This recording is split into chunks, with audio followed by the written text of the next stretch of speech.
Oyijon, ginekologga borib kelsam maylimi? Qachondan beri qornimda yomon og'riq bo'layotdi.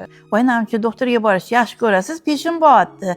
Hadimi adajoningiz juma namozidan qaytadilar. O'shoqatingizni qiling. Xo'p bo'ladi oyijon. Oyi, keliningiz doktorga olib ketaman. Necha kunlar qon orib kechasi bilan yig'lab chiqyapti. Obbo, yosh narsaga hadi doktorda nima bor? Bor o'g'lim, sen bozorga qilib kelgin, singling keladi mehmonga. Keyin siz belingizni mahkam boylang deb, mantini harakatini qiling. Qoningizga shamol tekkandir-da, kechqurun yog'ni qizdirib turkab yotsangiz yaxshi o'lib ketasiz. Xo'p. Ha, qizim, yaxshi keldingmi? Yaxshi yuribsanmi? Ha, oyijon, shu anchadan beri mana shu belim yomon og'riyapti. Voy, sog'lig'ingga bee'tibor bo'lmagin. Vaqtida doktorga bormaysanmi? Bordim oyijon, erim o'zlari olib bordilar, dori-darmonlarimni ham olib berdilar. Faqat yotib dam olishim kerak ekan, shuning uchun sizlarnikiga keldim. Seni menga qarayotganiga kelganmisan? Ha, aka, yotganiga kelganman. Yaxshi, unaqada oyi, men keliningiz doktorga olib kelaman. Madina, tur keyin.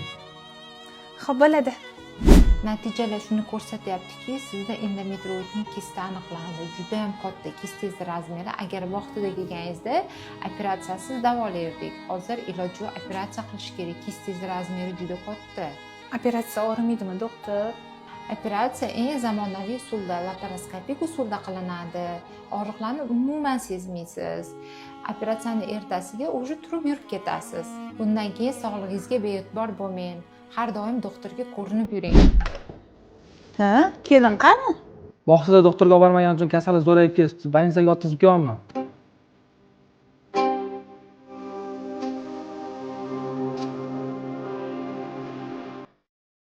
Voy bu, idishlar ham ko'payib ketibdi-ya. Voy, qiynalib ketdim. Vaqtida kelinimni doktorga qaratgan bo'lganimda, kendim ham, o'zim ham, o'g'lim ham qiynalmasdi. Kelinimga zulm qilaman deb o'zim qiynalib ketdim.